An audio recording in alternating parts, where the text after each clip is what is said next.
Mae'r haul yn mynd i'w wely, mae'n amser I ni gael stori fach cyn cysgu. Dewch nawr I dy cyw I glywed stori fach am un o'r criw. Stori am Llew yn colli ei pyjamas, neu jungle a bolgi yn mynd am dro i'r syrcas.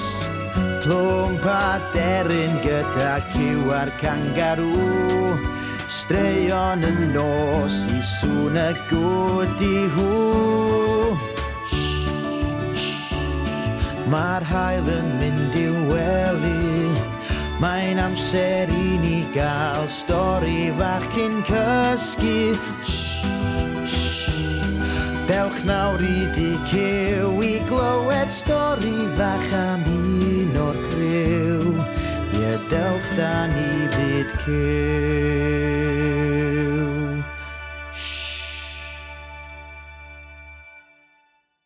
Helo bawb! Da chi'n barod am stori fach hapus? Wel, dewch, gnewch eich hun yn gyffyrddus. Roedd hi'n ddiwrnod gwisg arbennig yn yr ysgol.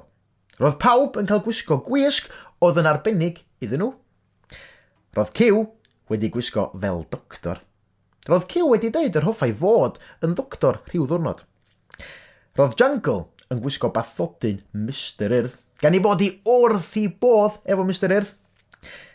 Roedd Bolgi wedi gwisgo sgidia pêl-droed, gan I fod yn caru pêl-droed.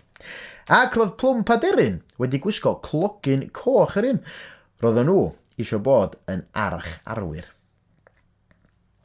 Ond Sam Tân oedd arwr Llew, ac roedd o wedi bod yn paratoi I wisg y noson cynt. Rhan bwysicau I wisg oedd yr het. Roedd o wedi llwyddo I ddod o hyd I het oedd yn debyg iawn I yn Sam Tân, ond I bod I dipyn yn llai. Roedd yr het yn fychan iawn a dyd y gwir. Ond, doedd dim ots. Byddai pawb yn gwybod mae het Sam Tân oedd ganddo ar I ben, meddyliodd Llew. Ond, pan gododd Llew bora'r diwrnod mawr, doedd o ddim yn gallu gweld yr het yn unman. Chwiliodd ym mhob man. O, na, meddai'n drist.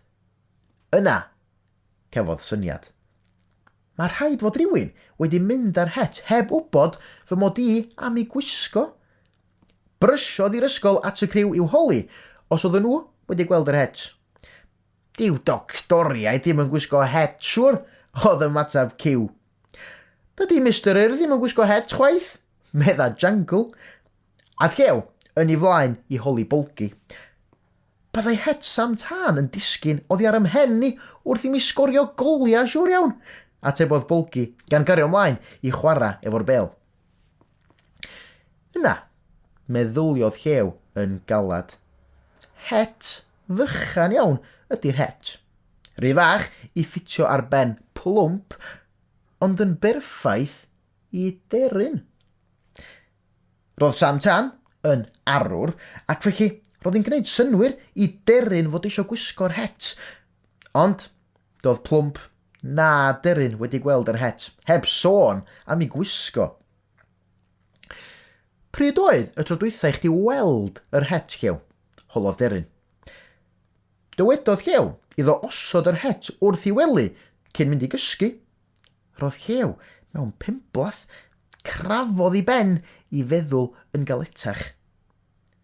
Ac yn sydyn, disgynnodd yr het fach o'i fwng can rowlio ar hyd y llawr. Het Sam Tân! Gwaeddodd Llew gan neidio mewn llawenydd. Mae'n rhaid fy mod wedi gwisgo'r het yn fy nghwsg a'i bod wedi mynd ar goll yng nghanol fy mwng mawr, medda Llew yn hapus. Roedd pawb yn rowlio chwerthin ac medda Llew wrtho. Dwi'n meddwl y byddai'n well I chdi gael het fawr y tro nesa. Syniad da, Llew. Bydda het fawr ddim yn mynd ar goll. Pan mae'n hwyr ac yn dechrau nosi, does dim byd gwell na chael stori fach cyn cysgu. Nos da.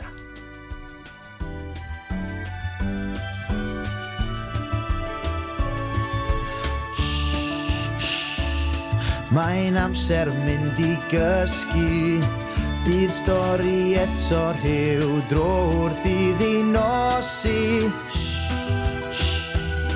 Nos da o fyd cyw, bydd stori eto rhyw dro gan y criw.